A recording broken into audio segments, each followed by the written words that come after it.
Assalamu alaikum, our esteemed viewers. You are highly welcome to yet another episode of our program titled The Social Science of Prophet Muhammad sallallahu alaihi wasallam. And as we always have it, our guest speaker for this discussion is our distinguished mentor, Dr. Ibraheem Dooba. Dr. Sir, assalamu alaikum. Alaikum assalam wa rahmatullah. I am Ibrahim Muad Adinoy, your anchor. During the last episode, which is episode 8 of this particular program, Dr. Ibraheem Dooba discussed the science of greeting and first impression, where he elaborated the necessity for us to perfect our first impression for posterity's sake, and the necessity for us to establish that greeting and interpersonal rapport, which will increase our productivity and interpersonal relationship.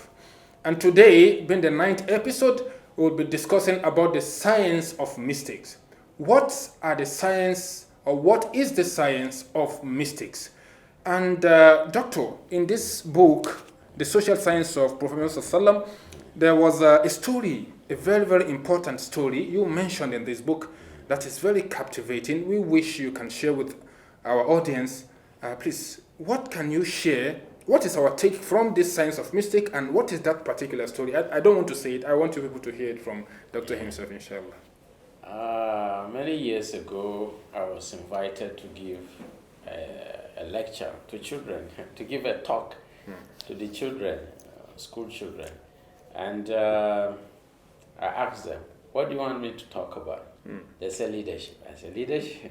Leadership to children? What do you want me to say? We don't want to become a future leader. Yeah, they said leaders of tomorrow. It's leadership we want. So I agonized, for days. How do I teach leadership to children? What do I say to them? Then I settled on a structure. I said, well,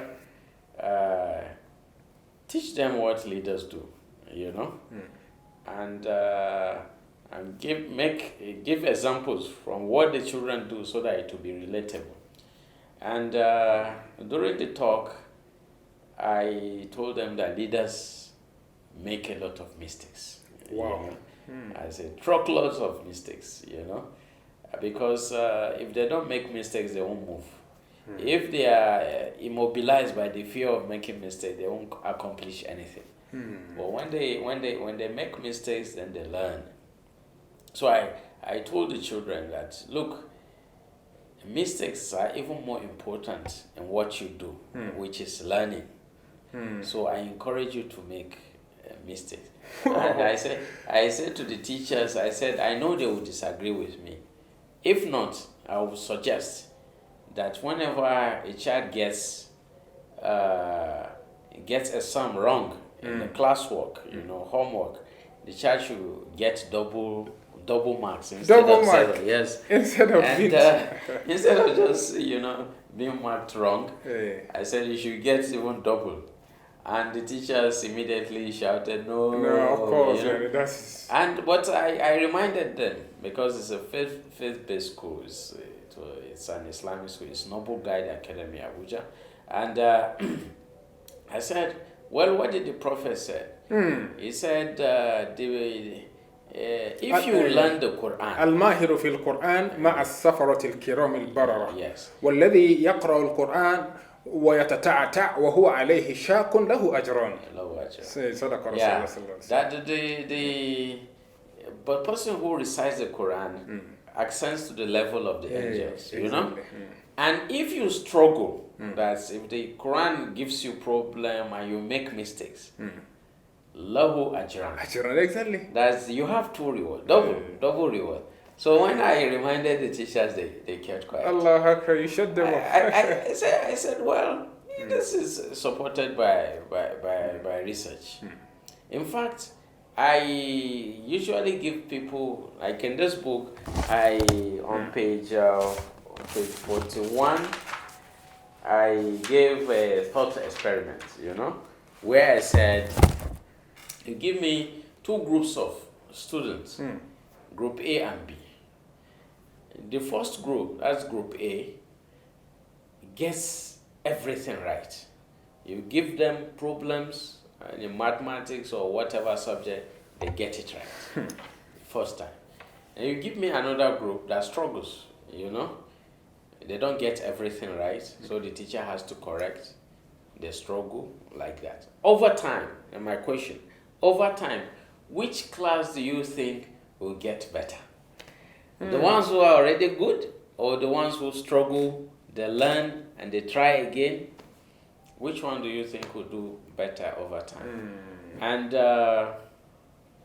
research shows that is the second one. Yeah, exactly. The second one, the group that struggles will do better, because as you make a mistake, the neurons fire and the brains grow. You understand?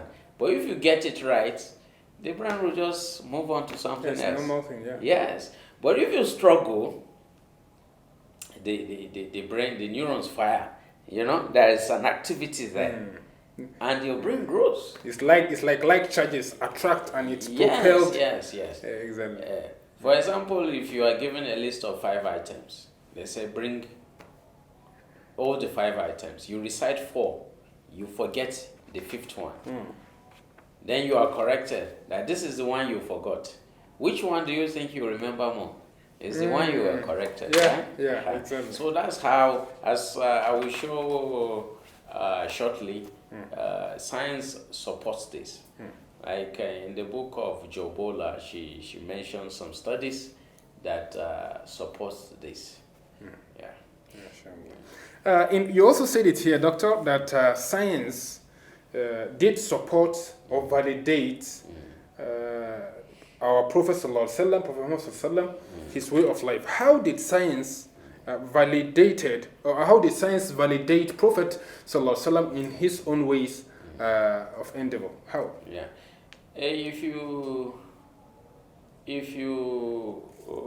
read the works of Daniel Goleman, he's written The Emotional Intelligence, he's written Altered Traits, He's a well-known writer, He's a science journalist and also a psychologist.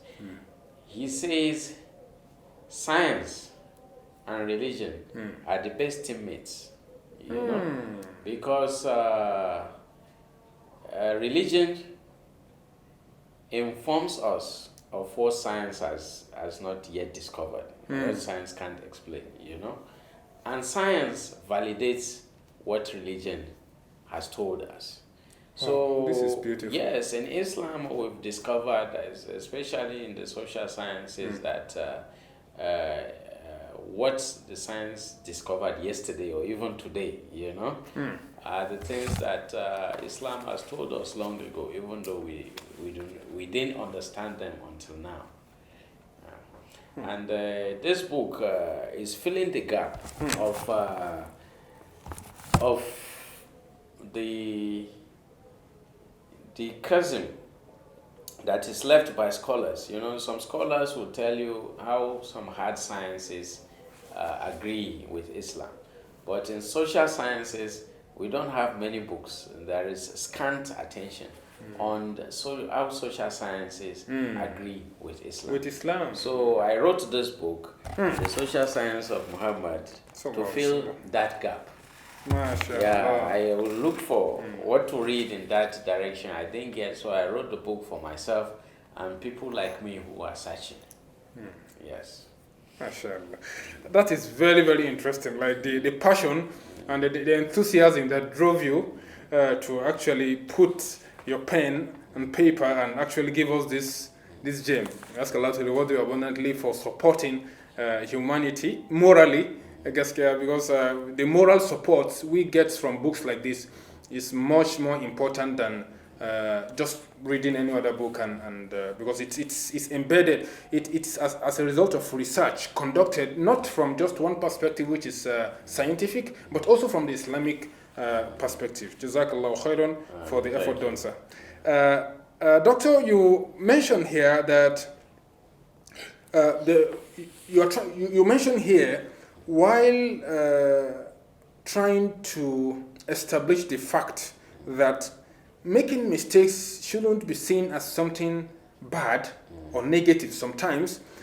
You said there should be a reason why teachers should give more marks when students get the question wrong. You know, a lot of how do you justify this? Like, why should the people who get the question wrong should be given more marks? One is to encourage the children to make mistakes. Because children, because of the fear of mistakes, the fear of being marked wrong, they don't even try. They say, no, sir, I can't do it. Or no, father, I can't do it. Or no, mommy, I cannot do it. You know? Exactly. They don't try because they are afraid that they will be judged. Giving a wrong mark is judging, you know? So that is one. It removes the fear of trying. That's what the first justification. The second justification, if they make mistakes, the brain has rewarded them. So you, the teacher, should follow suit. You understand? That is the scientific justification. The religious justification is, according to the hadith of the Prophet, they get double reward. Double reward, exactly. So the science has rewarded them. The brain has rewarded them. The religions has justified it. So what are we not to follow suit? We should do the same thing. Although some teachers are afraid that if you do that, then the children will not try. They will get lazy because they know they will get double marks. But that's not the way. That's not how children's brains work. They are competitive. You know, if you get everything right, if my friend gets everything right, I want to get everything right. Yes. Well, alhamdulillah, I think in this discussion we can't end it here. We have to go for a short break now. By the time we return back, we will continue on this same discussion of the science of mistakes and the necessity for us to accommodate and reward mistakes sometimes, especially in the academic environment. Jazakumullah khair. Until we return, we'll go for a short break. When we return, we'll continue with the discussion. Wassalamu alaikum wa rahmatullahi wa barakatuh.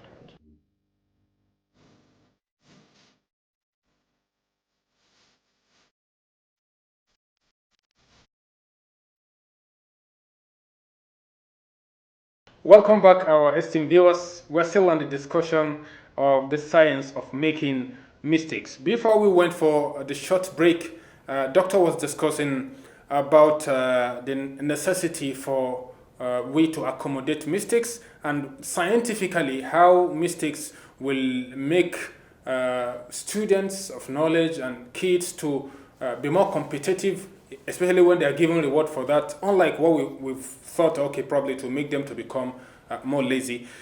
Dr. Sir, in this book, you mentioned a quote from, you cited a quote from Joe Bowler and Coyle, Daniel Coyle. So please, there are some embedded benefits that is we can learn from it, please. Doctor, can you specifically get us through this, please? Yes.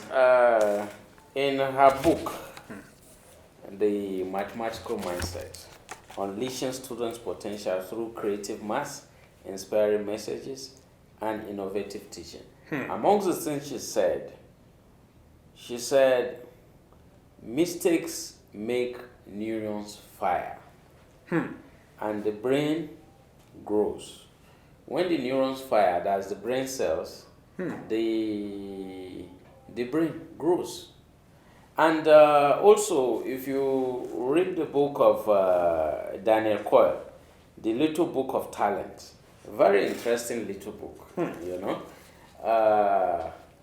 He followed coaches and athletes and other talented individuals. He wanted to know how talent was developed. And what he found wasn't impressive at all. You understand? When you see somebody with talent, you say, wow, this is impressive. But the training for that talent isn't that impressive. It's full of mistakes. You understand? He said, let me quote from the book. he learned about the process called myelination. Myelination. Yeah, that involves mistakes. Coyle traveled around the world to study how expert level performance was developed. Here is what he found. A coach challenges a student, which leads to struggling. You know, Yes. a student has already learned this, then the coach gives another challenge, which causes struggling. To find solution to Yes, which leads to mistakes. Yeah, in the course. Which leads to feedback from the teacher. No, this is the way to do it. Which will lead to redoing, right? Exactly. Repetition. Repetition, which leads to improvement in performance. Exactly. And the cycle continues. Continues. You know, that is how mistakes, feedback, performance, better performance. Repetition. A challenge, mistakes, challenge, struggle, mistakes, feedback, better performance. Exactly. Like that. Until little by little the student becomes an expert. So that is the struggle and the benefits of mistake. If a child myelination, okay, let's if we have a cable, for example, to give an analogy of myelination, a cable, maybe an electric cable, it has naked wires inside, right? Exactly. Yes, and if you want the signal in the cable to travel, the electrical signal, you coat it with this coated material, insulator with plastic, with plastic material to protect the cable and also to make it travel faster. So our neurons are like that. Yes, the more coated the neuron is, the more firm that ability is, that skill is. So the more you practice, you make mistakes, the more your neuron will be coated. The process of coating that neuron is called myelination. Wow. Because the thicker it becomes, the faster the skill will be. And if you can do a skill very well and quickly, they call you an expert. So that's how experts are made. If you give students a math classwork, for example, and they make mistakes, then you correct, that helps them. The feedback helps them, so they won't do it again. For example, I told you, if you are given 5 problems and you make a mistake in one, and you are given a feedback, corrected, so you correct that mistake. If you are given the same question again, you are going to remember the one. Yeah, because it has already created a mental feedback. Yes, a mental psychopath. Yes. Yes, it creates a path that is easily remembered. So that is the science of mistake. MashaAllah. Wow, that is so beautiful. Sometimes you see some things to look, you need to be negative from the initial perception. But until when researchers go deep inside it and they will bring out some amazing findings, like who could ever think that making mistake, could actually be a source of positivity in life. Yes. Although in some vocation, that's why I say, especially in learning, you don't have any unfavorable outcome when you make mistakes in learning.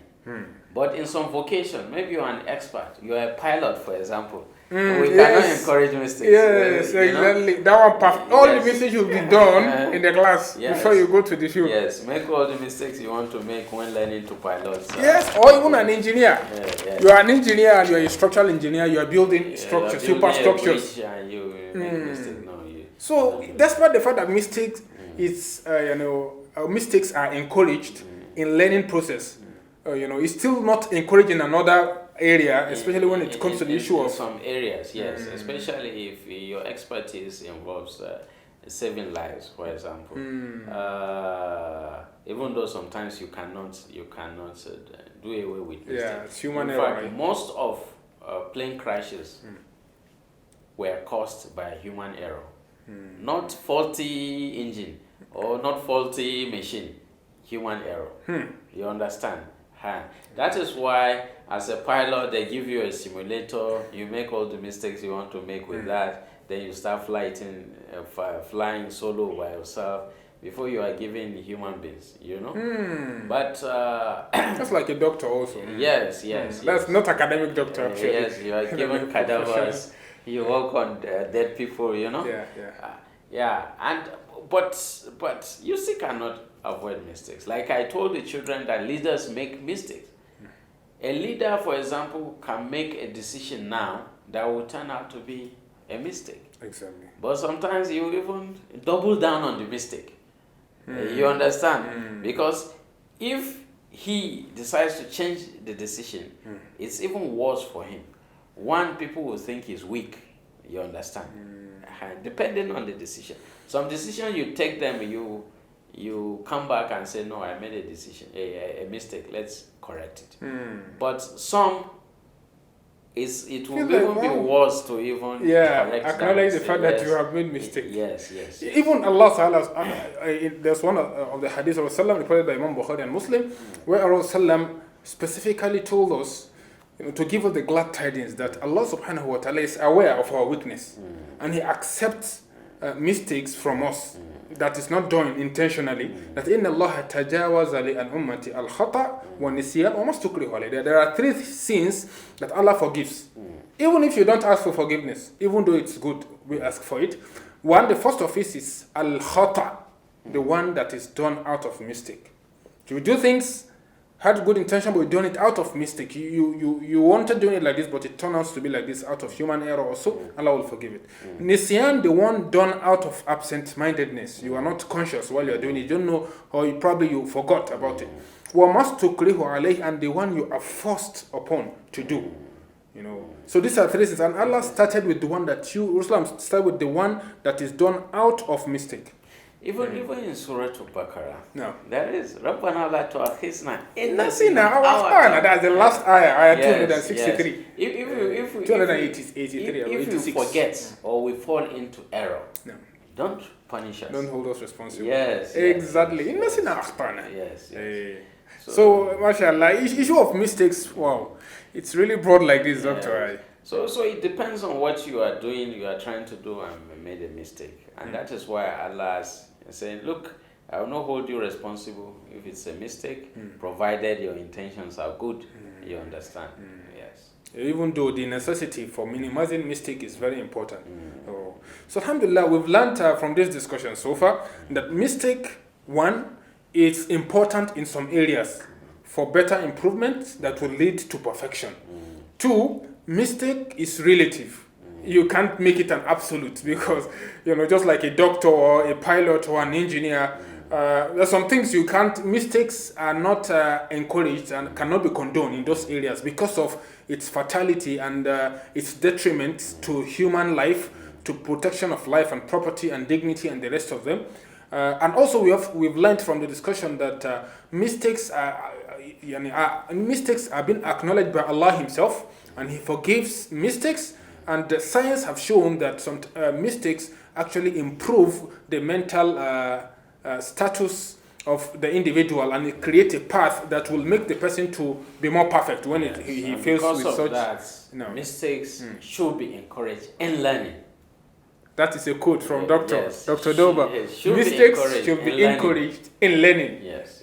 In learning, that is a sharp condition. Yes, it doesn't have side effects in learning. MashaAllah. I think that is beautiful. No downsides. Exactly. Now, lastly, before we call it a day, Doctor, there's a quote that you mentioned before that I find it very interesting.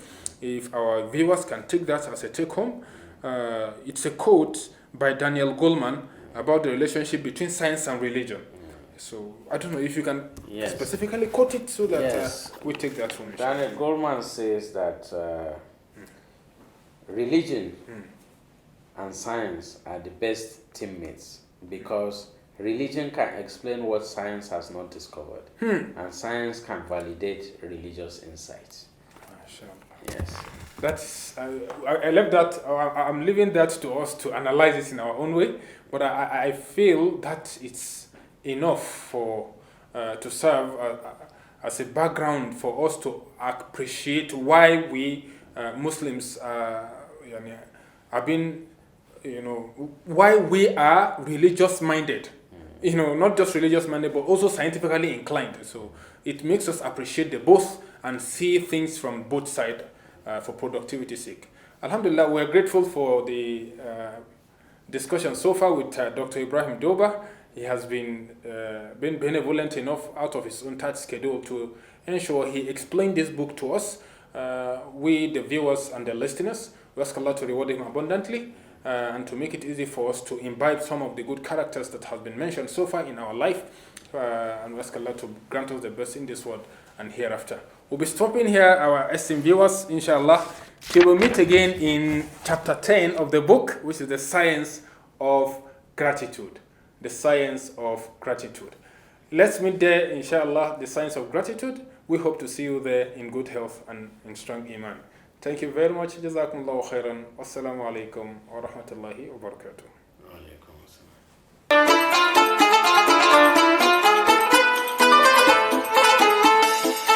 Ramadan Mubarak.